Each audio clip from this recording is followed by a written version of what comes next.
This is the Altitude Daily Podcast. Everything you can't miss from today on Altitude Sports Radio.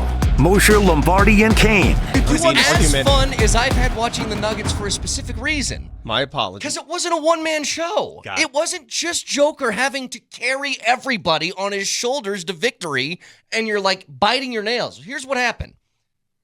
It's the thing, the special sauce that ultimately summed up to a championship 2 years ago.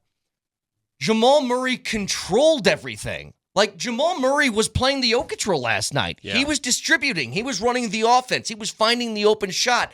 He didn't fear a single thing in front of him last night, and he was kind of doing it all. Now, it's too much to ask him to do that every night, even though we asked Joker to, but he's not Joker, so you can't do that. But if he can do that a couple of nights during the course of a series, if he gives you one more of those in the next two games, but you're moving on to OKC. Vic, everything was going in. Everything. And so I love the way Jamal, when he gets on a roll like that, and then he pulls up from the logo and that kind of thing, you can tell when he's feeling it. It just keeps going and keeps going and keeps going. I mean, he gets in that rhythm. It's a glorious thing to watch, and we've been sort of waiting for it. I've watched every Jamal Murray game since he arrived here in Denver. Every single one. I've never missed a Jamal Murray basketball game, clearly. And someone said, well, what was the difference last night? To me, I saw a little bit of more speed out of Jamal Murray. His legs looked healthy last night. Yeah, there was a different gear he hit. Yes. He looked faster. He got to his spots faster. He was more decisive. That's what I saw last night. So when people wonder, can he do it again? Well, is he going to be that fit again? Because he looked fit and fast last night. Did he not? That breakaway dunk when he ran away from everybody? Like he was running a 100-meter dash? Yeah. So good. So you tell me, that's what I noticed out of that game last night. Scoring is one thing. The ball's got to go in the hole. But I saw him physically. That's the best he's looked in a long time. The Altitude Daily. The Morning Sprint. They are 2-15 all time when being down 3-2 in a series, but the two times that they've come back. So when you didn't have home ice in the series. Correct. You've never won a 3-2. You've also never seen Peter DeBoer lose a Game 7 in the postseason. Correct. I don't care. I wonder what his record is in the 7th game of a regular season. I'd like to find that out. That's like my NCAA football overall rankings for the Broncos. I flat out do not care about those two horrific stats for the Colorado Avalanche. Here's why. You're the better hockey team. And I know you just said that, but you are the better hockey team. You even broke down in our break about the expected goals and all the advanced analytics of what even happened in an atrocious Game 5 for the Avs.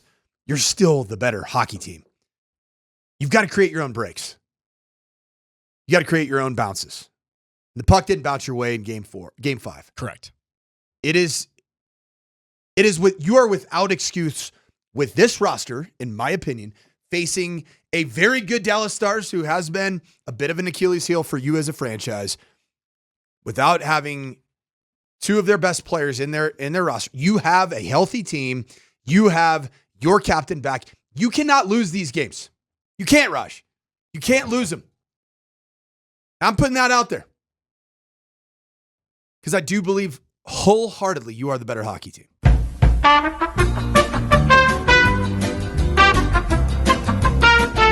What do the Avs have to do? The number one thing that the Avs have to do, Raj, tomorrow night to avoid elimination. The number one thing. What do they have to do? Score on the power play. That's my number one key. Is if you have a better power play percentage than Dallas does in Game 6, you win the hockey game. Mine is score early. Okay, I'll take score early. I mean, they've scored first in 4 of the 5 games in the series. The only one that they didn't was 9 seconds into Game 5. They had the first goal in Game 1, 2, 3, and 4, and they split those 2-2. So I do think it matters. And I agree with you. Dallas, in order to play their game, has to play with a lead. Score early, keep the pressure on. This has got to be one of those games where you're playing downhill. You want to create as much opportunity to play downhill And like you've said all along, with the way Dallas is going to muck it up in the neutral zone, you've got to chip pucks into the corner and you got to get nasty. You got to get grimy, you got to get dirty, and you got to see vintage Gabe Landeskog, vintage Val Nichushkin. I'm confident that they can do it. The Altitude Daily. Columbus, Hastings, and DMAC. Do you prefer your players being consistent or clutch? Clutch. Clutch. Clutch means you're probably winning. Because sometimes Jamal, let's be honest, sometimes struggles with consistency. But come on, Bill, give me he may be one of the best clutch players in the NBA when you look at his career and his history, and certainly his record with the Nuggets. It's unbelievable. Well, that's for sure. Big games, he's really shown up. And you talk about consistency last night. His scoring was 43 points, was basically balanced out through all four quarters. But his biggest quarter was the fourth quarter, where he was big time clutch. You know, I've had a hard time processing what my expectations for this team should be. And it's a roller coaster, but I admit I'm getting close to being really optimistic. Do you feel like you have a proper evaluation of what your expectations of this team is moving forward? Well, yeah, that's a tough one. I mean, how many? I mean, you could still get beaten this round. I mean, how many of these games have been so close? I mean, Clippers had one blowout, Nuggets had one blowout, but the other three are tight. Clippers now have to win 2 in a row. Nuggets only have to win 1 out of 2. So advantage them. So if the Nuggets were to move on, then you face a rested OKC, and they are. I mean, would they lose like 12 games or 14 games this year? They're really good, but you beat them twice, though. You beat them twice. Beat them. Right. All right, Bill. So who is this Nuggets team then? Who are they? Well, they're a team that knows how to win a championship. It's somewhere. It's somewhere there. Do another 360. You'll find it. There it is. There we go. I got to call him back. That's an Army guy. Okay. The Nuggets, I mean, when you look at it, their key players, obviously Jamal, Nikola, and Gordon, Porter. Porter's been a little nicked up, but he's still delivered some big minutes. You realize he only had 15 points, but his plus minus in the game yesterday was a plus 34. That's incredible. I'm not, some good things happened when he was on the court, put it that way. But where are the Nuggets going to go? Golly, they've got veterans, they got experience. They need a little more off the bench. Obviously, Russ gave them that last game, and it looks pretty much like a 7-man rotation to me with PW and Russ. I mean, you got to spot in DeAndre a little bit just to give Joker some sort of rest. But is that enough to carry you? Well, if they stay healthy, yes. The Altitude Daily. Kretman and Lindahl.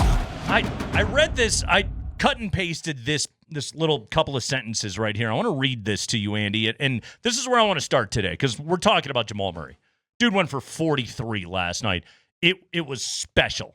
Okay, what you saw was special. By some metrics, it was his best playoff game ever. By others, it was at least top 2. I mean, he was terrific. But listen to this. The regular to postseason scoring increase is the attention-grabbing thing with Jamal Murray, but it comes with an only slight increase in his efficiency. Instead, in the postseason, he plays like this. 0 passivity, total fearlessness, and an almost arrogant insistence that nobody can do a thing to bother him. Do you agree with that? Yeah. I do too. I believe that pure will that he has when he gets to that place makes his teammates better. Like, I think Jokic makes his teammates better with skill and trust, right? Like, if Jokic is giving you the ball, you're involved and you want to elevate your game because you're playing with the best player in the world. When Jamal Murray is doing what he does, like he did last night, like we saw so often in the Utah series in the bubble, when him and Donovan Mitchell were just going back and forth, I think it elevates the guys around him because they're just like, well, we have that dude. And that dude is not only not scared of this moment, he's owning this moment right now. So let's go get him. I think that's what happened last night. I think the Clippers had adjustments in that game last night. I think they had a solid game plan. And then Jamal kicked the ever-living crap out of them, and they didn't know what to do with it. They just got popped in the mouth last night, and they never responded. They never responded, but they also, I agree with you, Russell brought an attitude to things they didn't have before. Yep. Because let's be honest, we all got nervous. They couldn't quit talking about it on the national broadcast about, they were going to come. They came back last game. Denver, is this the comeback again? And then I kind of like that Russ got going with Bogdanovich. Yeah. Got chatting with him a lot. Exactly. Got in Bogdanovich's head. Yeah, I think you need a guy like that. Every good team needs a guy like, and frankly, I think Bruce Brown used to be that guy for this team. You've been listening to the Altitude Daily. Catch us live weekdays on 92.5 FM, the Altitude Sports Radio app, twitch.tv/AltitudeSR, youtube.com/Altitude Sports Radio, and your favorite smart speaker. Say Altitude Sports Radio.